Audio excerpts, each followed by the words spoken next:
আমরা অনেক সময় কই সুন্দর মানুষ দেখলে লোকটা ফেরেশতার মতো সুন্দর, কই না? কিন্তু আল্লাহ কয় ফেরেশতা সুন্দর আমি কোরআনের কোথাও বলি নাই। হয়নি আমরা ফরির মতো সুন্দর হয়নি? মাইয়া যদি সুন্দর হয় ফরির মতো, হ্যাঁ ফরিদে সুন্দর কোরআনে কইছি নি? তুই কে রে কস? কয় ফেরেশতার মতো সুন্দর, ফেরেশতা সুন্দর আল্লাহ কোরআনে কইছি নি? আমরা ফাঁকি দেখলে কই ময়না পাখি কত সুন্দর, টিয়া পাখি কত সুন্দর, হরিণ দেখলে কত সুন্দর, হ্যাঁ এগুলা যে সুন্দর কোরআনে আসেনি। কিন্তু আল্লাহ বলেন মানুষ যে সুন্দর করে বানাইছি এই কথাটা আমি এমনে এমনে বলি নাই। আল্লাহ বলেন মানুষ বানাইছি সুন্দর করে, এই কথাটা বলতে গিয়ে আমি চারটা কসম করছি। কয়টা কসম? রব্বি কারীম বলেন চারটা কসম করছি আমি আল্লাহ। মানুষ তোরে সুন্দর করে বানাইছি এই কথাটা আমি কসম কেড়ে বলছি, একটা নয় গো, চারটা কসম করছি। প্রথম নাম্বার কসম হলো তিন ফলের কসম আমি আল্লাহ করলাম। ওয়াজাইতুন, আল্লাহ বলেন জাইতুন ফলের কসম আমি করলাম। ওয়া তুর সিনিনা, সিনাই পর্বতের কসম করলাম। ওয়া হাযাল বালাদিল আমিন, আমি আল্লাহ পবিত্র মক্কা নগরীর কসম করলাম। কসম হলো কয়টা? চারটা কসম আমি আল্লাহ করছি। বান্দারে তরে বানাইতে গিয়া চারটা কসম করছি। কেন করলাম? কসম করলে তুই কথার গুরুত্ব দিবি, তাই একটা দুইটা নয় চারটা কসম কাটছি। তোরে সুন্দর করে বানাইছি, তোরে সুন্দর করে বানাইছি, তোরে সুন্দর করে বানাইছি, তোরে সুন্দর করে বানাইছি। চারবার কসম করছে। চারবার কসম করে আল্লাহ বলেন লাকাদ খালাকনাল ইনসানা ফি আহসানি তাকওয়িম। রব্বি কারীম বলেন এই বান্দা বালিশের সঙ্গে মাথা লাগাইয়া একটু চিন্তা করে দেখ। আমরা তো ঘুমায়া থাকি, দুনিয়া নিয়ে চিন্তা করি আর ঘুমাই না। মাঝে মধ্যে একটু বালিশের সঙ্গে মাথা লাগাইয়া একটু চিন্তা করবেন আল্লাহর নিয়ামতের উপরে। এই মালিক বলেন বান্দা তুই একটু চিন্তা করে দেখ আমি আল্লাহ তোরে সম্মান আর মর্যাদা কত দিছি। বান্দারে তোর সম্মানের চেয়ে বেশি কারো না। আমি আল্লাহ ফেরেশতার এত সম্মান দেই নাই, ফেরেশতা নূর দিয়া বানাইছি, ফেরেশতার জন্য জান্নাত বানাই নাই। মানুষ তোর জন্য জান্নাত বানাইছি, ফেরেশতার জন্য জান্নাত বানাই নাই। তোরে সুন্দর করে বানাইছি কোরআনে বলছি, ফেরেশতারে বানাইয়া কোরআনে বলি নাই। এত সম্মান, এত মর্যাদা আর এত নিয়ামত আমি আল্লাহ তোরে দিলাম। দুইটা চক্ষু দিলাম, এত পাওয়ারফুল চক্ষু যে তাকানোর সাথে সাথে সাত আসমান একেবারে 500 বছরের রাস্তা আমরা দেখতে পারি। সুবহানাল্লাহ। এখান থেকে তাকাইলে যে আমরা নীল আকাশ তারকা দেখি, তারকা প্রায় 200-300 বছরের রাস্তা। সুবহানাল্লাহ। সূর্য এই পৃথিবীর থেকে 9,30,00,000 মাইল উপরে, চাওয়া মাত্রই আমরা দেখতে পাই, ঠিক নেই? চোখের পাওয়ারটা কি মনে করছেন? চোখের পাওয়ার এত বেশি, বিদ্যুতের চেয়েও মানুষের চোখের গতি বেশি। বিদ্যুতের গতি হলো প্রতি সেকেন্ডে 1,86,000 মাইল বেগে যায়, আর আমাদের চক্ষু এর থেকে হাজার হাজার কোটি গুণ মাইল উপরে যায়। আল্লাহ এত পাওয়ারফুল দুইটা চক্ষু আমাদেরকে দান করছে। এরপরে আমাদেরকে মেধা শক্তি দিছে, ভালো বোঝার শক্তি দিছে, মন্দ বোঝার শক্তি দিছে। ফেরেশতা কিন্তু শুধু ভালো বুঝে রে, মন্দ বুঝে না। শয়তানরে আল্লাহ শুধু মন্দ বুঝার তৌফিক দিছে, খারাপটা খালি খারাপ বুঝে, ভালো বুঝে না। আর মানুষ ভালো মন্দ বুঝার তৌফিক দিছে, কথা হয় না? এতগুলো নিয়ামত আল্লাহ দিলেন, হাঁটার জন্য পা দিলেন, হাত দিলেন, চক্ষু দিলেন, মাথা দিলেন, এত সুন্দর করে কাঠামো দিয়া মানুষ বানাইলো। বান্দা কেন বানাইছি? গোলামি করবি আমি আল্লাহ। আর আল্লাহ বলেন তুই আমার গোলামি করবি, সূর্য তোর গোলামি করবে। চন্দ্র বান্দা তোর গোলামি করবে, জমিন বান্দা তোর গোলামি করবে, যা কিছু দেখস বান্দা তোর জন্য বানাইছি সব তোর গোলামি করবে, তুই শুধু আমি আল্লাহর গোলামি করবি। কিন্তু মানুষ এত বড় পোল্ট্রি বাজ, মানুষের যে পোল্ট্রি বাজ কেউ নাই, মানুষের থেকে অকৃতজ্ঞ আর কেউ নাই। মানুষ এত কৃতজ্ঞ, একটা প্রাণীর মধ্যে যে কৃতজ্ঞতা আছে মানুষের মধ্যে নাই। একটা কুকুর হলো সবচেয়ে নিকৃষ্ট প্রাণী, কিন্তু কুকুরটারে 2 দিন খাবার দেন, আপনি 2 দিন খাবার দেন, আপনার পিছু ছাড়বে না। 1 মাস পরেও যদি আপনি কুকুরটার কাছে আসেন, কুকুর আপনারে দেখলেই বুঝতে পারবে আপনি তারা খাওয়াইছেন। কিন্তু মানুষরে মানুষ খাওয়াইতে খাওয়াইতে পেট ভরায়া দেয়, মানুষরে এত কিছু করার পরও মানুষ সেটা মনে রাখে না, মানুষ কৃতজ্ঞতা প্রকাশ করে না। আল্লাহ বলেন বান্দা শুন, একটা মাছ যেইভাবে পানির নিচে ডুবন্ত থাকে, আমি আল্লাহ কিন্তু মানুষগুলারে এইভাবে পানির নিচে ডুবায় আর যেইভাবে মাছ রাখি তোদেরকে নিয়ামত দিয়া ডুবায়া রাখছি। নিয়ামতের মধ্যে আমরা ডুবন্ত, মাছ যেইভাবে পানির নিচে ডুবন্ত, বান্দারে আমি তোর নিয়ামত এইভাবে ডুবায়া রাখছি। বান্দা শুন, এতগুলা নিয়ামত আমি আল্লাহ তোরে দিলাম, কোন নিয়ামতের অস্বীকার করবি? পারবে না। فبأي آلاء ربكما تكذبان।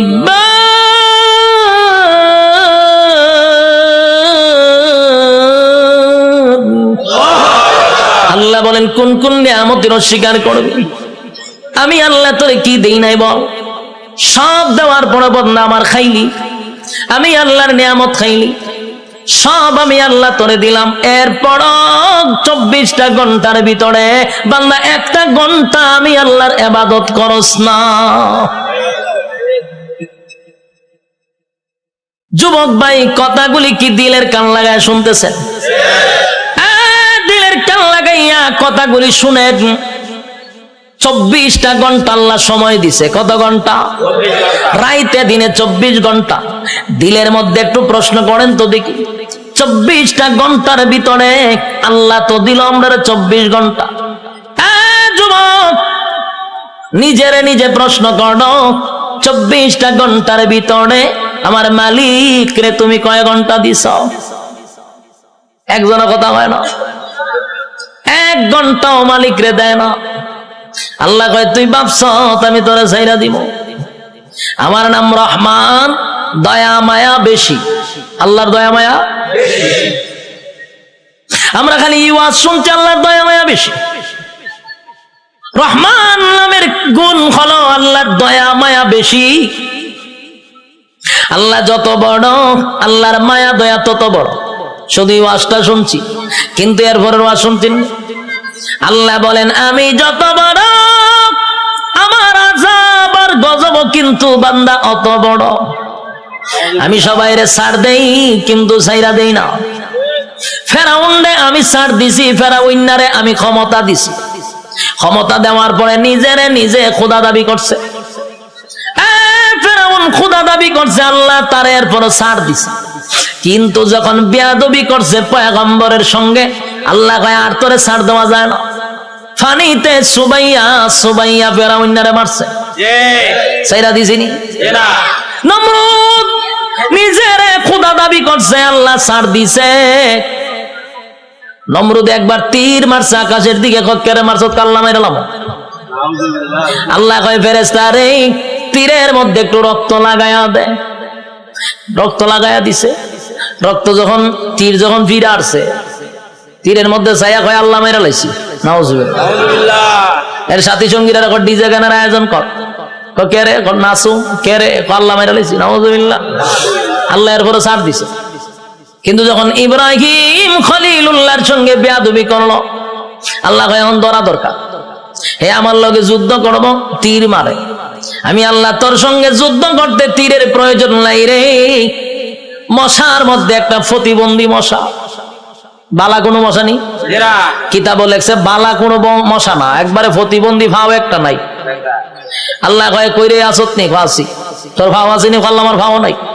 তো যা নমরুদের না খাতে গিয়া ঢুক, ল্যাংরা মশা না খেতে গিয়া ঢুকছে, ঢুকিয়া একেবারে ডাইরেক্ট মগজও চলে গেছে। মগজ বইয়া আর পরে ইনসুলিন দেয়, সুই ঢুকায় আর সুই বাইর করে। যেই সুই ঢুকাই যে মগজ, একটা লাফে 3 হাত উঠছে নমরুদ্দা। পার্লামেন্টে বইয়া রয়েছিল, মশায় যখন কামড় দিছে পার্লামেন্টের নাচ শুরু করছে ডিজে গানের মতো, উরুম দুরুম নাচে। সে আরো বিভিন্ন মন্ত্রীরা বসা, দেশের বিভিন্ন জায়গার থেকে অনেক রাষ্ট্রপতিরা আইছে, আয়াজন দেহে দেশের বাদশাহ এইভাবে ডিজে করে পার্লামেন্টে বসে। এটা কি পাগল নেই? ও পাগল তো আসিন না, হঠাৎ করে ও নাচে কা।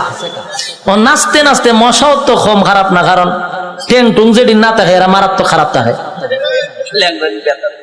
এই মশা কিন্তু মারাত্মক খারাপ, হেদের সুই ডুগা যে বাইর করে না। আর এইদিকে নমরুদ্দা ডিজে গানের মতো নাচতেছে, কোনোভাবেই ব্যথা কমে না। নাচে মানে ঘটনা কিটা, যা পায় তা দিয়ে মাথার তা পায়, কোনোভাবেই ব্যথা কমতেছে না। হঠাৎ আসেন জুতা একটা গাছ, এটা জুতাটা মারছে মাথার বাড়ি। সেই জুতাটা মাথার বাড়ি মারছে, জিব্রাইলে আবার যোগাযোগ রাখতেছে মশার সাথে। মশারে ফোন দিয়া কইছে তাড়াতাড়ি ছাইরা দে, ইনসুলিন টাইনা তুল। যখন হের সুই টান্দা তুলছে, ব্যথা ছাড়ছে। এখন নমরুদে জুতার পাইছে, সব বনা কি একটা জিনিস বারে দিলাম, মাথার ব্যথা দিল সাইরা। জুতার মধ্যে কোনো ওষুধ আছে না? আসলে কি জুতার কোনো ওষুধ আছে? এটা আল্লাহ বেজ্জতি করার একটা সিস্টেম। জুতাটা বাড়িছে, ব্যথা কমে গেছে, তার মানে জুতা আল্লাহ ব্যথা কমাইতেছে। এখন এই জুতা রেখে দিছে দাঁড়ে, রেখে টেনশনে পড়ে আছে, কি ব্যথা উঠলো, জুতাটা বাড়ি দিলে ছেড়ে দিল। আবার কথা বলতেছে বিভিন্ন দেশের মন্ত্রী এমপির সঙ্গে, আবার মশায় সুই একটা ঢুকাই দিছে, টাস করে জুতাটা বাড়ি মারছে, ছেড়ে দিছে। আল্লাহ মশারে হলো করে, এটা তোর ডিউটি, কাজ চালায়া যা। কতক্ষণ পরে পরে ঢুকাইবি, জুতাটা বাড়ি দিলে ছেড়ে দিবি। মশা কতক্ষণ পরে ঢুকায়, জুতাটা বাড়ি দেবার পাই গেলা, আবার ঢুকায়, জুতাটা বাড়ি দেবাই গেলা। এই হইল জুতার বাড়ি শুরু। তখন নমরুদ্দা একা একা জুতাটা কত বাইরিত, হাতে ব্যথা ধরে লায়। তাই একজন লোক রাখছে, ধরে মাসে এত টাকা বেতন দিমু, হেজিকে চাকরি কি দেখো জুতা দেখালে ভিডানি তাও খারে দেশের বাদশারে। তো এইরকম যদি আমার নিত, আমি তো বললাম টেকা টোকা লাগতো না, আমি খালি জুতাটা ভিডামো আপনারে, আমার টেকা দেওয়া লাগতো না। বাস্তব নেই? দেশের একজন বাদশা যদি হয় আমার জুতাটা ফিডাইবা, আমার কি বেতন লাগবো না? আমার মনের ভিতরে যত জিদ আসিন সব মিলামো এক একটা বাড়ির সাথে, ঠিক নেই? জুতা দেখ একটা বাড়ি দিমার ঘুমায় আনে, এটা অত সালের একটা জুতার বাড়ি। দ্বিতীয় বাড়ি দেখো, এটা অত সালের একটা বাড়ি। এক সালে এক যন্ত্রণা বুক করছে, আর তোর জুতাটা বাইরিতেছি পেহারা হম নেই। এই লোক হয় যে আমি বাসার জুতাটা বাইরামো, আমার টাকার দরকার নাই, আপনি আমার চাকরিটা দেন। চাকরি দিছে, এখন পার্লামেন্টে বেশা বৈশা কথাবার্তা বলতেছে, যখন মশা কামড় দেয় ইশারা দেয় তাড়াতাড়ি দে, পাশে জুতাটা ঠাস করে পিছন দিয়ে বাড়ি মারে। দেশের মানুষ বিভিন্ন দেশ থেকে আসে, আইসা কয় যেই বাসার ইজ্জত নাই, মানছে তারা জুতাটা বাইরা, এর সাথে আবার কি এর বৈঠক হঠাৎ থেকে, এটা ভাগল, এখান থেকে এক বেজ্জতি। তো জুতাটা বাইরিতে বাড়িতে প্রথম তো শখে শখে জুতাটা বাইরেছিল, ঠিক না? জুতাটা যে বাইরেছে প্রথম তো শখেই বাইরেছে, আনন্দে বাইরেছে, কিন্তু বাইরিতে বাইরিতে তখন তো বেচারার বিরক্ত হয়ে পড়ছে। কত বাইরিত, খানা খাইতে পারে না, ঘুমাইতে পারে না, বাথরুমও যাইতে পারে না, খালি বাইরা। এই বেচারা হয়েছে বিরক্ত, এমন অবস্থা হয়েছে এখন জুতাটা বাইরানি লাগে হতান পরে পরে। বাথরুমে গেছে, একটা বাথরুম করতে গেন টাইম নাই না, জুতাটা বাড়ি দেয়, সে বিপদ পড়ছে না, খানা খাইতে পারে না। এই বেচারা কয় এর যদি আমি জুতাটা বাইরিতে থাকি আমি এমনি মরে যাবো গা, খাওয়ার নাই ঘুম নাই তো আমার মরণ হয়, তে একবার এর মাইরি মরে যাই। এখন হে কইল সিদ্ধান্ত নিয়েছে না, এমন মরম চাকরি না করলে আমার গরদান যাইব, আর আমি যদি চাকরি করতে তাই আমি এমনি মরে যাবো গা, তে এক বালা হেরে মাইরা মরে যাই। তখন একদিন জুতার বদলা বড় একটা মুগুর লইছে, আমরা এটা কি তা কই মুগুর বলনি, মুগুর লইছে একটা, লইয়া পিছে বইয়া রয়েছে। যখন জুতাটা বাড়ি দে, তখন মুগুর লইয়া যৎকান শরীরে শক্তি আসিন, একটা বাড়ি দিছে, মাথার 2 ভাগ হয়ে যা। ল্যাংরা মশা যে মাথার ধরেছিল, ছায়া দেয় ছাদ নাই, ছাদ নাই, মশায় চিন্তা করবো যেরকম একটা নোংরা পরিবেশে আর বন যায়, মশা গেছে। নমরুদ্দা শেষ নি, কার সাথে পাল্লা লইছিল? আল্লাহ মারছে কেমনে? জুতা দা ফিডাইয়া মারছে। এই জন্য আল্লাহ ছাড় দেয়, ছেড়ে দেয় না। বুঝসারে চিনেন না আপনারা? এখানে যারা বয়স 30 আছে এরা বুঝসারে চিনব। ডব্লিউ বুশ হে কিন্তু কম করছে না, এইটা আমরা দেখছি। হে অনেক মুসলমানের রক্ত দিয়া গোসল করছে, হে কম করে নাই। শেষে আল্লাহ হেরও কিন্তু সাংবাদিকের জুতা দা ফিটাইছে। এক সাংবাদিকের জুতা দাবি মারছে, আর এই জুতার দাম অনেক হয়ে গেছে। মিডিয়ন জাদুঘর আছে। আল্লাহর মায়ের আস্তে আস্তে ছাড় দেয়, ছেড়ে। যারা জুলুম করতেছেন, যারা জুলুমের মধ্যে আছেন, যাই না রাখেন জুলুমের শেষ আছে। যারা জুলুম করে তাদের দুইটা শাস্তি, একটা দুনিয়ায়, একটা পরকালে। দুনিয়ায় ততক্ষণ না পর্যন্ত আপনার মৃত্যু দিবে না যতক্ষণ আপনাকে দুনিয়াতে আল্লাহ চরম পর্যায়ের বেজ্জতি না করবে। চরম পর্যায়ের বেজ্জতি করার পর আপনার মৌত দিবে আল্লাহ। এরপরে পরকালে তো আছে কুবা শামসুর মতো, ইচ্ছা মতো কুবাইব। বাস্তব না বাস্তব? সাইজ কিন্তু আল্লাহ ছেড়ে দিত না, জনমের সাইজ করবো। এই জন্য যারা জুলুম করেন স্পষ্ট শুনে রাখেন, প্রথম নাম্বার কথা হলো ততক্ষণ না মরবেন না যতক্ষণ আপনার আল্লাহ দুনিয়াতে চরম পর্যায়ের বেজ্জতি না করবে, অপমান করবে। এরপরে মৃত্যু দিবে, আর পরকালে তা আছে। ওয়াং সাং সুচি কি তাই ইজ্জতে আসেনি, তাইরে জনমের দেওয়া দিতাছে। এখন বন্দি করে রাখছে। পারমার মুসলমানের রক্ত খাইছিল না, তাই রক্ত চুষা খাইতেছে। আরো বেজ্জতি হইব, আরো দেখবেন সামনে। অপেক্ষায় থাকেন, বাকিটা দেখার বয়স আপনারা রয়েছে, আল্লাহ দেখাইব। আল্লাহ বলেন ছাড় দেই কিন্তু ছেড়ে দেই না। আমি যখন ছাড় দেই বুঝিস না আমি তোরে ছাইরা দিছি। ধরব যেদিন আমি আল্লাহ ধরব, জনমের ধরা ধরব। পৃথিবীর কেউ তোরে রক্ষা করতে পারবে না।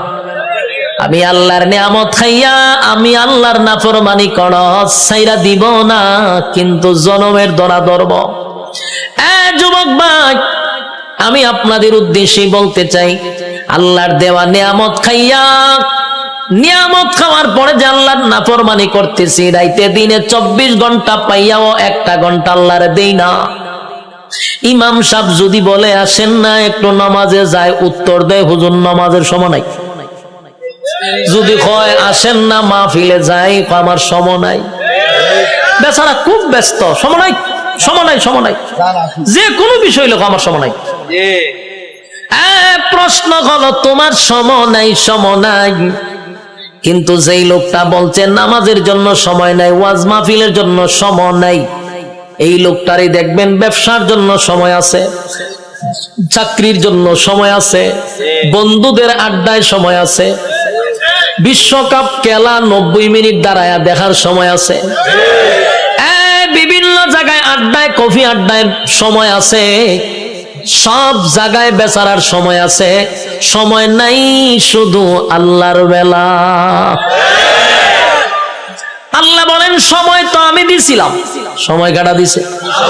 আল্লাহ বলেন সময়ের মালিক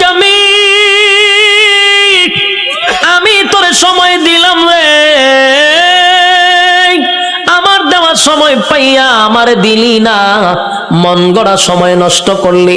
বান্দা আমি পাই পাই পাই পাই করে তোর কাছ থেকে হিসাব নিব, বান্দা হিসাব না দিয়া সামনে আগাইতে পারবি না।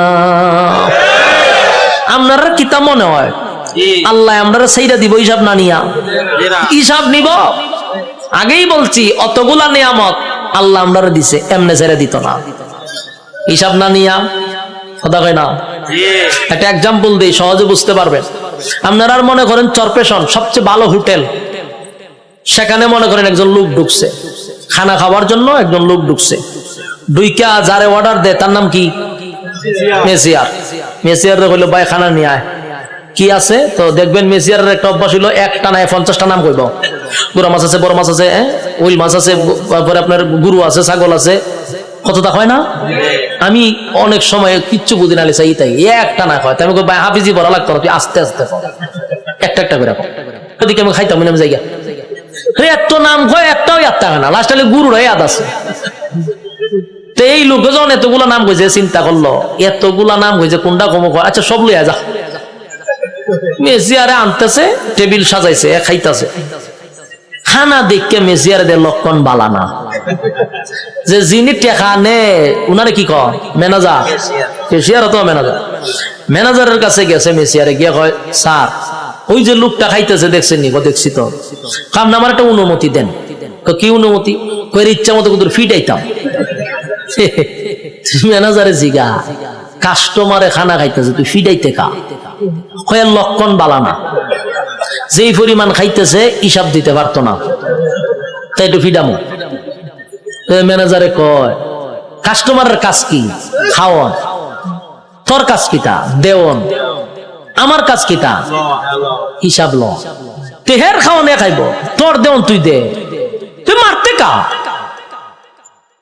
মেসির কথা তো ঠিক আমার তো দেওন আমি দিতে তাই মেসিয়ারে দেয় এ খায় ম্যানেজারে কয় এ খাওয়া শেষ হলে বলে আমার খাম আমার কাজ কি হিসাব নেওয়া হিসাব না নিয়া হিসাব না দিয়া বাড়ি তারবো নি যা পারে খাইতে থাক তুই বাধা দিস না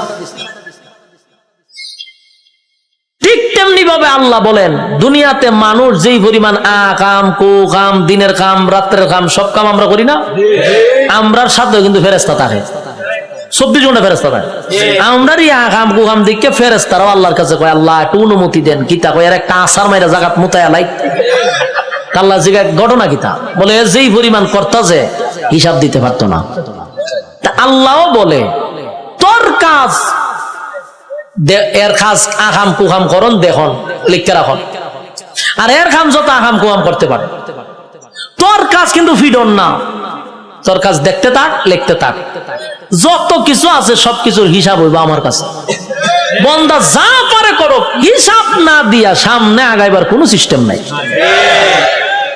হাসরের মাঠে আল্লাহ হিসাব নিব পাই পাই কইরা সাইরা দিবনি রব্বে কারীম বলেন প্রথম নাম্বার কথা হলো আফাহাসিবতুম আন্নামা খালাকনাকুম আবাসাও ওয়া আন্নাকুম ইলাইনা লা তুরজাউন রব্বে কারীম বলেন এই অনর্থক বানাই না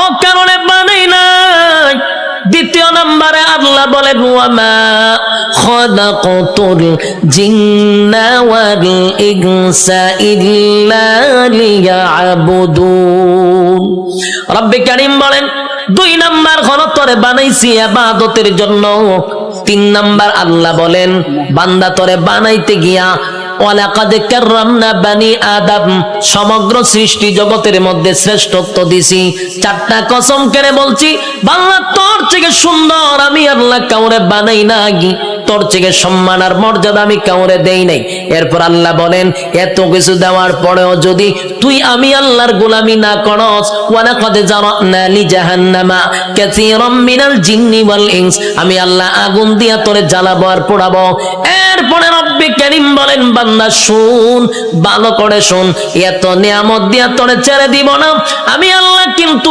পাই পাই পাই করে হিসাব দেব কুল্লু নাফসিন বিমা কাসাবাত রাহিনা প্রত্যেকটা মানুষ তার কৃত কর্মের জন্য আল্লাহর সামনে জবাব দিতে হবে হিসাব ছাড়া ছেড়ে দিব না রব্বে কারীম বলে হিসাব নিব গো হিসাব ছাড়া আমি আল্লাহ কাউকে ছেড়ে দিব না এই যে দুনিয়াতে যা করি সব হিসাব হবে আল্লাহ বলেন শুন বান্দা যখন প্রত্যেকটা মানুষের হায়াত শেষ হয়ে যাবে মালাকুল মউত আজরাইল সামনে হাজির হবে তার একটা কিয়ামত হবে কি হবে কিয়ামত কিন্তু দুই প্রকার একটা হলো যার যার কিয়ামত আর একটা হলো সমষ্টিগত কিয়ামত কথা বুঝতেছে সাউন্ড একটু উড়ান একটা হলো যার যার কিয়ামত আর একটা হলো সমষ্টিগত কিয়ামত আল্লাহ রাসূল বলেন যার যার কিয়ামত সম্পর্কে বলেন মাম্মাতা ফাকাত কামাত কিয়ামাতুহু যে যখন মারা যায় তার কিয়ামত তখন শুরু হয় আমি যদি স্টেজে এখন মারা যাই আমার কিয়ামত এখান থেকে শুরু হবে আরেকটা হলো সমষ্টিগত কিয়ামত সেই কিয়ামতটা হলো কিয়ামতে কুবরা এটা বড় কিয়ামত সেটা বাঁশির মাধ্যমে হয় ইসরাফিল আলাইহিস সালাতু ওয়াস সালাম যখন বাঁশি ফু দিবে আল্লাহ বলেন এই গোটা পৃথিবীর যা কিছু তোমরা দেখো, বিশ্ব পরিস্থিতির পরিসমাপ্তি আমি ঘটায়া দিব। এটা হইল সমষ্টিগত কিয়ামত। ইদা জুলজিলাতিল আরদু জিলজালাহা, জমিনের মধ্যে তখন জালজালা শুরু হবে, ভূমিকম্প শুরু হবে। যখন যে একটা ভূমিকম্প হইছে 13 সেকেন্ড, 13 সেকেন্ডের ভূমিকম্পে সব শেষ হয়ে গেল। আর ওইটা যে শুরু হইব, ওইটা 13 সেকেন্ড না, 13 ঘন্টা না, এটা চলতেই থাকবে।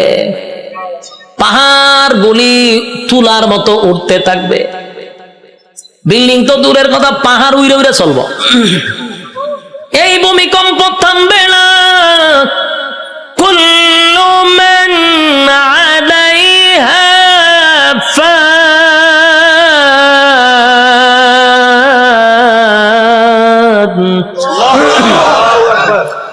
ওয়া ইয়াবকা ওয়াজহু রাব্বিকা যুল জালালি ওয়াল ইকরাম।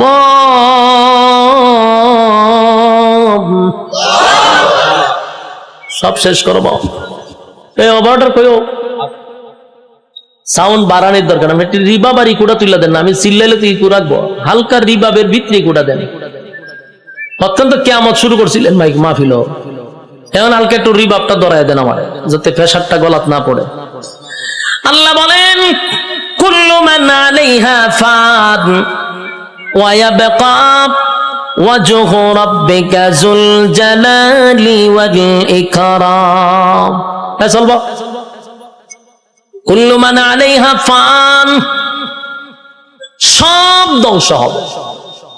ওয়া ইয়াবকা ওয়াজহু রাব্বিকা যুল জালালি ওয়াল ইকরাম, শুধু আল্লাহ ছাড়া সব ধ্বংস।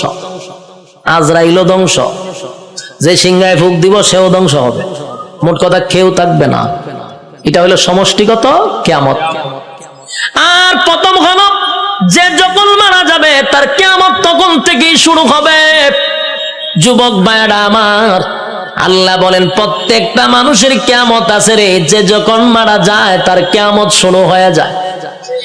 যেদিন মারা যাবেন আল্লাহ বলেন হিসাব নেওয়ার জন্য আল্লাহ পুনরায় আবার আমাদেরকে দাঁড় করাবে। আলোচনার শুরুতে একটা কথা বলছিলাম, আমরা কিন্তু এই পৃথিবীতে পরীক্ষা দিতে আসছি, ইয়াদ আছে না? পরীক্ষা দিতে আসছি। বলুন তো রেজাল্টটা কোথায় দিবে? রেজাল্ট কিন্তু পরকালে হবে। আল্লাহ কয় রেজাল্টটা দেখানোর জন্য আবার তোদেরকে পুনরায় আমি জীবিত করব। আল্লাহ বলেন সিংহায় যখন ফুঁক দিব সব ধ্বংস হয়ে যাবে রে। সব ধ্বংস হওয়ার পরে সর্বপ্রথম আমি আবার জীবিত করব ইসরাফিল আলাইহিস সালাতু ওয়াস সালামকে। আবার আল্লাহ বলবেন সিংহায় ফু মার। যেই মাত্র আরেকবার ফু দিবে, ওই শেষের ফুয়ে প্রত্যেকটা মানুষের বডির ভিতরে আল্লাহ আবার রূহ দিবে। কাদা মাটির থেকে আবার রূহ পাইয়া মানুষগুলি মাটি গঠন হবে, আবার পুনরায় বডি গঠন হবে। কাদা মাটির থেকে আবার আপনি ওইটা দাঁড়াবেন। যেখানে দাঁড়াবেন, যেখানে বৈশা ওয়াজ শুনতাছেন, সে জায়গাটাই হবে হাসরের মাঠ। যেখানে বই আওয়াজ শুনতাছেন এটা হাসরের মাঠ হবে। এই পৃথিবীটাকেই আল্লাহ হাসরের মাঠ বানায়া দিবে। কিন্তু এখনকার পৃথিবী আর তখনকার পৃথিবী একরকম নয় রে। তখনকার পৃথিবী আর এখনকার পৃথিবীর মধ্যে উল্লেখযোগ্য একটা বেশ কম থাকবে। এখন তো কত উঁচু উঁচু বাড়ি আছে, পাহাড় আছে, সাগর আছে, নদী আছে। তখন কিছুই থাকবে না, সমতল একটা মাঠের মতো। মানুষ সেখান থেকে দাঁড়াবে। আর বিজ্ঞানী বলেন মানুষকে আমি কেন দাঁড় করাবো জানো নি? দুনিয়ার জমিনে পরীক্ষা দিছিলি, আমি আল্লাহ সেটার রেজাল্ট তোর হাতে ধরায়া দিব। মানুষ গিয়া জমা হবে হাসরের মাঠে। কেউ পানি পান করবে, কেউ কলিজা পাটা পিপাসা লইয়া হাসরের মাঠে দাঁড়ায়া থাকবে। একদিন নয় রে, 2 দিন নয়, 50,000 বছর দাঁড়ায়া থাকতে হবে। সাধারণ কথা না, সাধারণ কথা না। পানির পিপাসায় জিহ্বা কুকুরের মতো বাহির হবে। আল্লাহর পয়গম্বর বরকতে হাত দিয়ে কাউকে পানি পান করাবে, আর কেউ পানি না পান করে হাসরের মাঠে দাঁড়ায় থাকতে হবে। 50,000 বছর বাড়ির কাছে না, সূর্যের তাপে মানুষের মাথার মগজগুলি গলে গলে পড়বে, জিহ্বাটাও বাহির হবে। এই অবস্থায় যে কত হাজার বছর মানুষগুলি একটা সময় বিরক্ত হইয়া চিৎকার দিবে আর বলবে, মালিক রে, জান্নাতে দেও না হয় জাহান্নামেই দেও, হাসরের মাঠে আর ভালো লাগে না।